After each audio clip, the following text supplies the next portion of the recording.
చెప్పిందంతా గుర్తుంది కదా? కేర్ఫుల్. రా రాకేష్.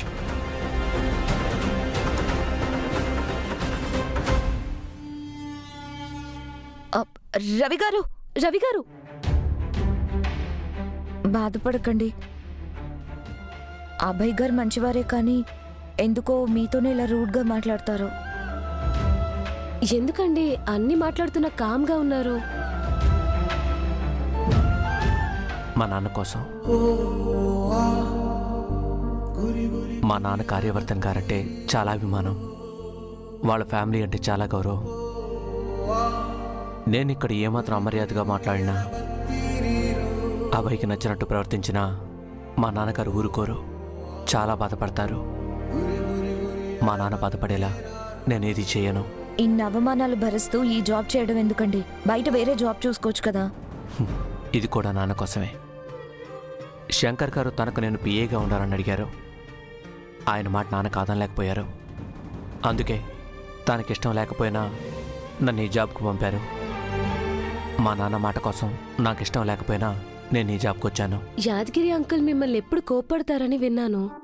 అయినా కూడా మీ నాన్నగారంటే మీకు ఇంత ప్రేమ ఉంటుందని అనుకోలేదు. జన్మనిచ్చిన అమ్మని, జీవితాన్నిచ్చిన నాన్నని ద్వేషిస్తే మనం మనుషులు ఎందుకు అవుతామండి? భలే చెప్పారండి. కొందరుంటారు, జీవితాన్ని ఇచ్చిన వాళ్ళని కూడా కాళ్ల తన్ని వెళ్ళిపోతారు. అలాంటి స్వార్థపరులు మిమ్మల్ని చూసి చాలా నేర్చుకోవాలి. Anyway, first day of office కదా, all the best. All the best Ravi గారు. థ్యాంక్స్ అండి.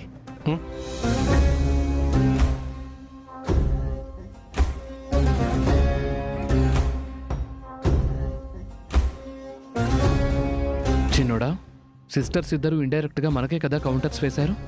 ఇండైరెక్ట్గా ఏం కాదు, డైరెక్ట్గానే అన్నారు. అసలే రాకేష్ గడు పెట్టిన టెన్షన్తో చస్తుంటే మధ్యలో వీళ్ళ రైవాలిటీ ఏంటో. రే, ఇప్పుడు అన్నయ్య ఛాంబర్కి నువ్వెళ్తావా నేనా? ముందు ఇద్దరం వెళ్ళి సారీ చెప్పి అన్నయ్యని కూల్ చేద్దాం. ఆ తర్వాత టెండర్ కోట్ ఎలా తీసుకోవాలో ప్లాన్ చేద్దాం. అలాగేరా.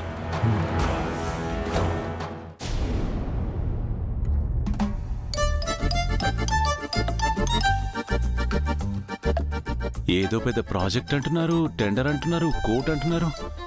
ఏంటో ఈ ఆఫీస్ గోల, ఒక్క ముక్క అర్థం కావట్లేదు. Excuse me sir, may I come in? ఓ, నువ్వా రవి? రారా. అయినా మనలో మనకు పర్మిషన్స్ ఏంటయ్యా? అసలే నేను టెన్షన్లో ఉన్నాను. అవును, ఆఫీస్లో ఏదో పెద్ద ప్రాజెక్ట్కి టెండర్ వేస్తున్నారట. అందరూ హడావిడిగా ఉన్నారు. నాకే పని లేదు కాబట్టి, ఏ పని చేయాలో తెలియట్లేదు కాబట్టి టెన్షన్ పడే పని చేస్తున్నాను. ఇంతకీ ఆ టెండర్ గోల్ ఏంటయ్యా? ఏం లేదు సార్, ఒక పర్టికులర్ ప్రాజెక్ట్ చేయడానికి గవర్నమెంట్ టెండర్ నోటిఫికేషన్ రిలీజ్ చేస్తుంది. కంపెనీస్ అన్నీ ఆ ప్రాజెక్ట్ని ఎంత బడ్జెట్లో పూర్తి చేస్తామని ఎస్టిమేషన్ కోట్ చేస్తారు. అన్నిటికంటే తక్కువ బడ్జెట్లో రీజనబుల్గా కోట్ చేసిన వాళ్ళకి ప్రాజెక్ట్ దక్కుతుంది. ఓహో, అంటే ఇదో రకమైన వేలం పాట అన్నమాట. అందుకే నిన్ను నా పిఏగా తీసుకున్నాను. ఇదిగో అని అనుకుంటున్నావా? అది కాదు, ఆ కేని నిన్ను కలపడానికి నిన్నిక్కడ సెట్ చేశా. సార్, అంత షాక్ ఇచ్చావేంటి రవి?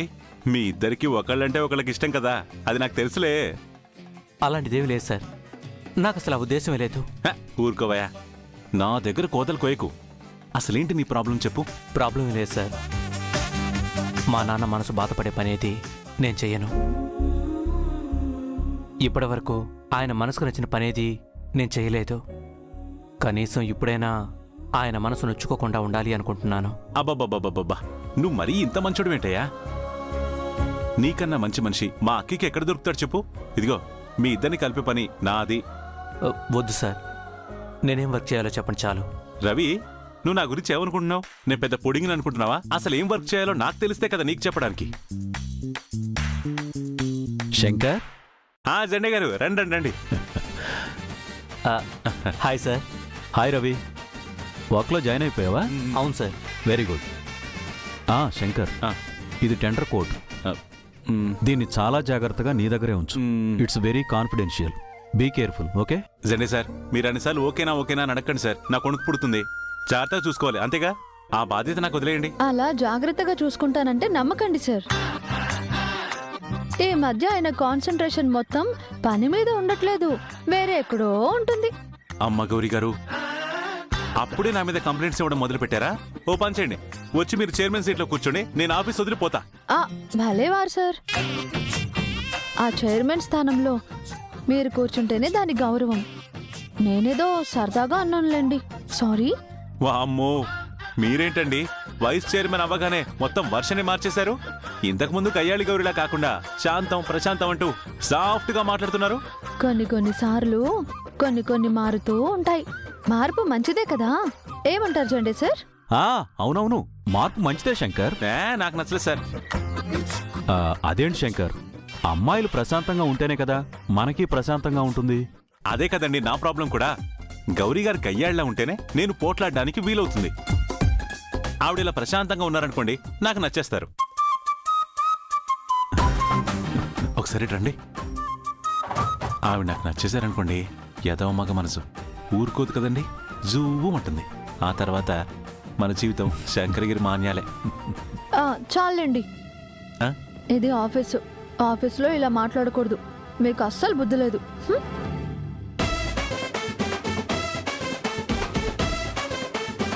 చెన్నై గారు, ఆ సిగ్గేంటండి బాబు?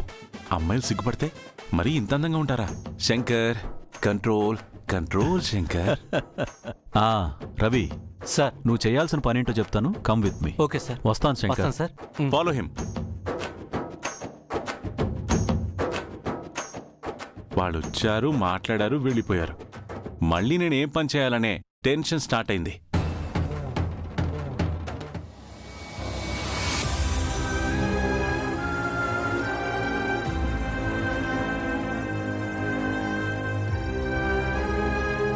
చెప్పండి మిస్టర్ ఉదయ్. చెప్పాల్సింది నువ్వే మిస్టర్ రాకేష్. ఆర్యవర్ధన్ ఇండస్ట్రీస్ వేయబోతున్నా టెండర్ కోడ్ లీక్ చేస్తానన్నావు. ఇంతవరకు నో అప్డేట్.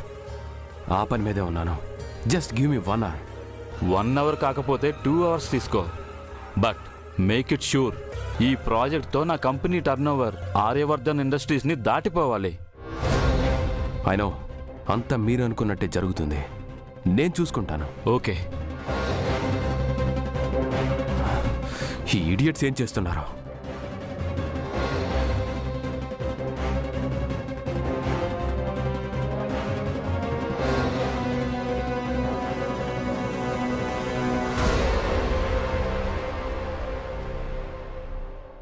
ఈ ఫైల్ ప్రిపేర్ చేసింది మీరేనా? చూడండి, అన్ని మిస్టేక్సే. యాక్చువల్లీ ఈ file let me explain you. నేను చెప్పిన పని గురించి ఏం చేశారు?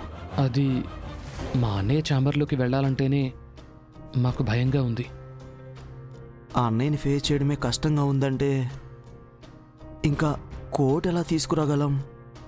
అయితే ముగ్గురం కలిసి జైల్లో కూర్చోవాలంటారా? అంత దూరం ఎందుకులే బ్రో, ఎలాగోలా ధైర్యం చేసి మేమే వెళ్తాం. బట్ మేము దొరకకుండా మీరే ఎలాగోలా మేనేజ్ చేయాలి. నేను చూసుకుంటాను. ముందు మీరు చెప్పింది చేయండి. ఆ తర్వాత మీతో పాటు మీ అన్నయ్యని ఆఫీస్ నుంచి గెంటేసేలా నేను చేస్తాను. ఏంటి ఆలోచిస్తున్నారు? మూవ్.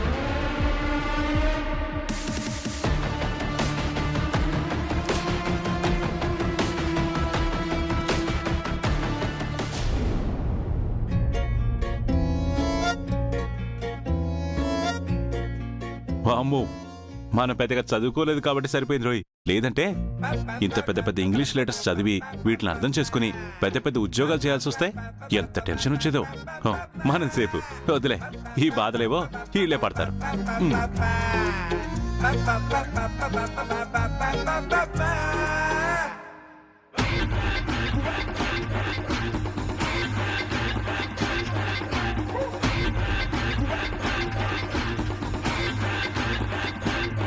వీళ్ళిద్దరేంటి లోపలికి రాకుండా డోర్ దగ్గర స్టెప్లు వేస్తున్నారు?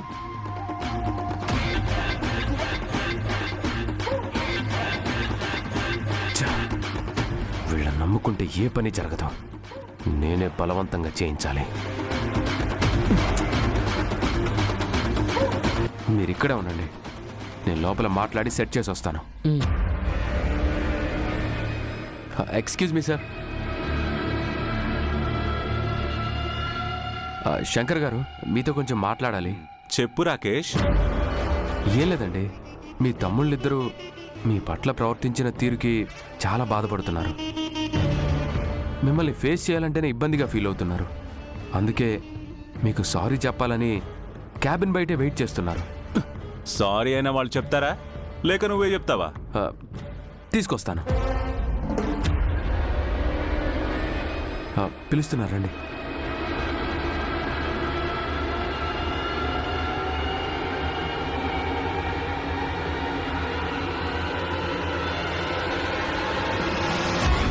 ఇంకా ఆలోచిస్తారే, సారీ చెప్పండి.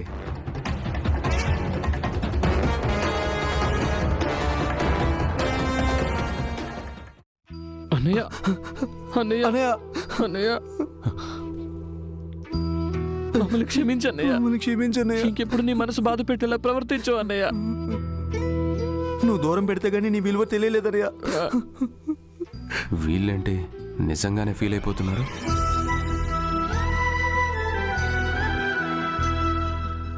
చాలే, మరీ ఇంతగా బాధపడాల్సిన అవసరం లేదు. మీ అన్నయ్య కదా, మిమ్మల్ని అర్థం చేసుకొని క్షమించేస్తాడులే. ఏం శంకర్ గారు? ఎలా క్షమిస్తాననుకుంటున్నావు రాకేష్?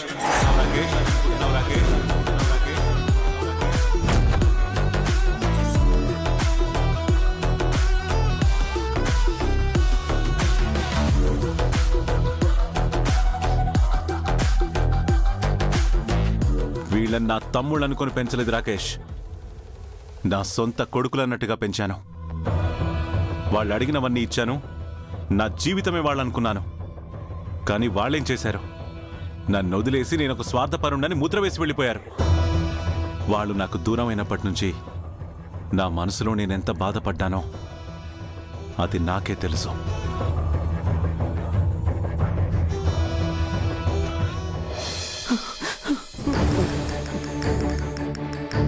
అన్నయ్య ప్లీజ్ అన్నయ్య, ప్లీజ్ అన్నయ్య, మమ్మల్ని క్షమించన్నయ్య, ప్లీజ్ అన్నయ్య. రియల్లీ సారీ అన్నయ్య. అన్నయ్య ప్లీజ్ ప్లీజ్ అన్నయ్య. లేవండి, చూడండిరా, మీ ఇద్దరి మీద నాకెప్పుడు కోపం లేదు, రాదు కూడా. కేవలం మీరు నన్ను వదిలి వెళ్ళిపోయారన్న బాధ మాత్రమే నాకుందిరా. ఇందులో నా తప్పు కూడా ఉందిరా. మీకు సున్నితంగా అర్థమయ్యేలా చెప్పుండాల్సింది. నేను పంతానికి పోయాను. సరే, ఇప్పటికైనా తప్పును తెలుసుకున్నారు కదా, హ్యాపీగా ఉద్యోగాలు చేసుకోండి, అంతే చాలు నాకు.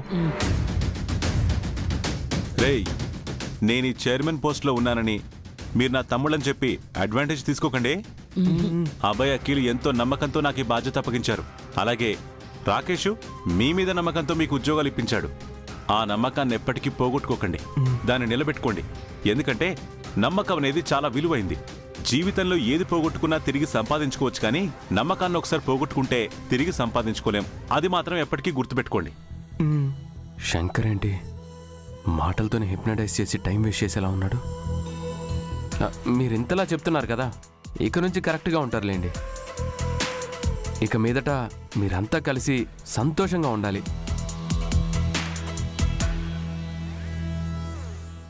ఎందుకంటే ఈ సంతోషం కొన్ని రోజులే ఉంటుంది కాబట్టి.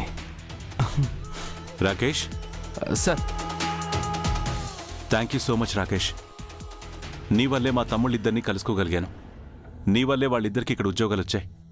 ఈ జన్మలోనే నీ రుణం తీర్చుకునే అవకాశం కోసం ఎదురు చూస్తాను. Thank you so much.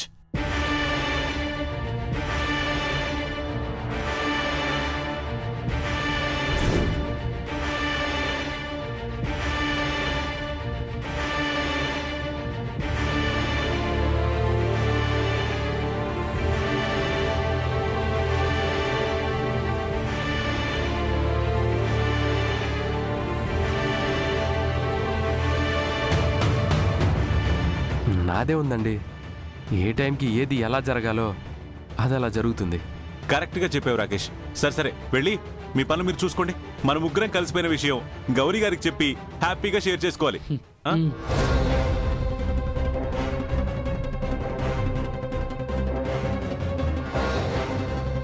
రేయ్, ఇదే మంచి టైం, తీసుకోండి.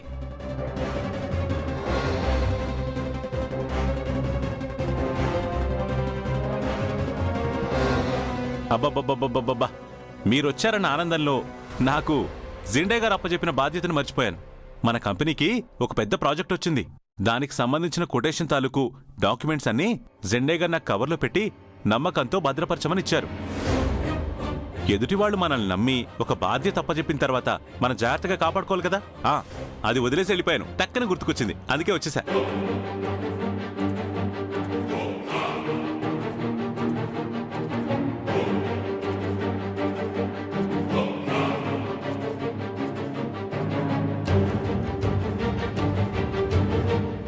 అది పని అయిపోయింది. మంచి ఛాన్స్ మిస్ అయిపోయింది. ఇప్పుడు దీన్ని ఓపెన్ చేసి బయటికి ఎలా తీయాలి? సరే సరే, ఇంకేంటి అలా చూస్తున్నారు? పదండి పదండి.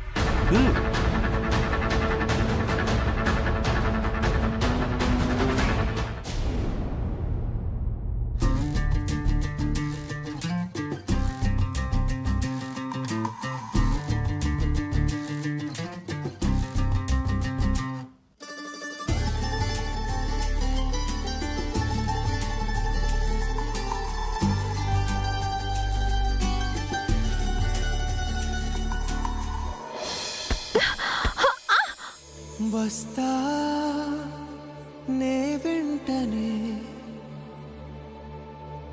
ఉంటా నీ వెంటనే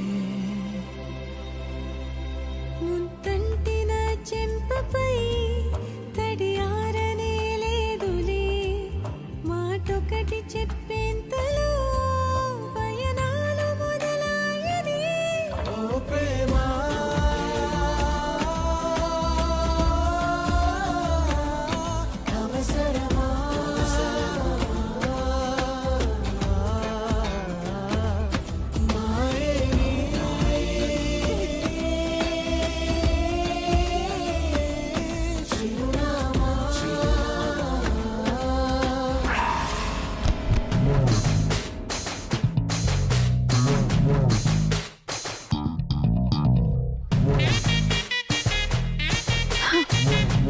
అదేంటండి అలా వదిలేశారు? మీరే కదండి ఏబిసిడి రూల్ చెప్పారు. అమ్మాయి దగ్గర యాటిట్యూడ్ చూపించాలి, బిహేవియర్ బాగుండాలి, కేర్ఫుల్ గా ఉండాలి, డిస్టెన్స్ మెయింటైన్ చేయాలని చెప్పారు. డీసెంట్ గా ఉండాలంటే డిస్టెన్స్ మెయింటైన్ చేయాలి కదా, అందుకే వదిలేసా. నేను అమ్మాయిలకి దూరంగా ఉండమన్నాను, నాకు కాదు. అయిపోయి మీరు అమ్మాయి కాదా అండి? అమ్మాయినే, కానీ మీ పెళ్ళాన్ని. పెళ్ళామా? ఏమన్నారండి? అంటే అది చైర్మన్ కి వైస్ చైర్మన్ వైఫ్ లాంటిది అంటున్నా, అందుకే అలా అన్నాను.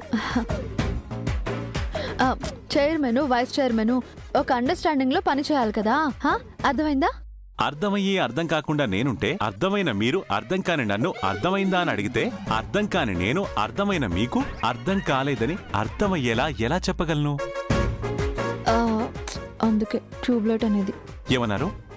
సరే ఇంకొకసారి ఢీ కొట్టండి. ఎందుకు? ఒకసారి కొడితే కొమ్ములు వస్తాయి. మీకేమైనా పిచ్చా ఏంటండి? చిన్నపిల్లల ఏంటండి ఇలాంటి నమ్మకాలని? నేను అయ్యో, నాకు కొమ్ములు వచ్చినా పర్వాలేదు, మీకు మాత్రం రావద్దు. మీరు ఇలా ఉంటేనే బాగుంటారు. ఈవిడేంటి డిఫరెంట్గా కనిపిస్తుంది? చిన్న మీద ఏమైనా చితికిపోయిందా? డిఫరెంట్గా కూడా మాట్లాడుతుంది. గౌరీ గారు, మీరెందుకండి అలా సిగ్గుపడుతున్నారు? అరే, సిగ్గొస్తే సిగ్గుపడతారు అంతే. ఇప్పుడు మీరు టీ కొడతారా లేదా? సరే, నేనేస్తా.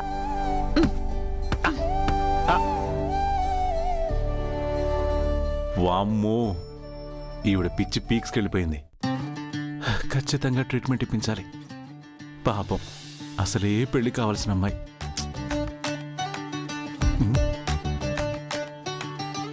ఓయ్, హైబ్రిడ్ బ్యూటీ పార్లర్, ఇట్రండి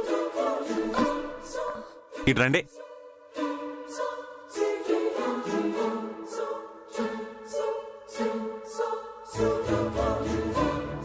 చెప్పండి సార్. అయ్య బాబాయ్, నన్నే సారే? ఏంటలా చూస్తున్నారు? షాక్ అయ్యానన్నా. మీకు ఇలాంటి సాంప్రదాయాలు లేవు కదమ్మా, అందుకే షాక్లో ఉన్నాను. ఇంతకీ ఎక్కడికి వెళ్తున్నారు? అది కాఫీ తాగుదామని. వా, ఇక్కడ కొంపలంటుకుపోతుంటే మీరు కాఫీ తాగడానికి పోతున్నారా? ఏ sir, any urgent work? Work లేదు, వర్కౌట్ లేదు. ఈ కంపెనీకి చైర్మన్లా చెప్పట్లా, మీ నైబర్ శంకర్లా చెప్తున్నాను. ఇదిగో మీకొక ఇంపార్టెంట్ విషయం చెప్పాలి. ఏంటండి అది? అదే గౌరీ గారు ఉన్నారు కదా, మీ అక్క. ఆ. ఆవిడ అర్జెంటుగా హాస్పిటల్కి తీసుకెళ్ళి మంచి డాక్టర్కి చూపించండి. ఆ?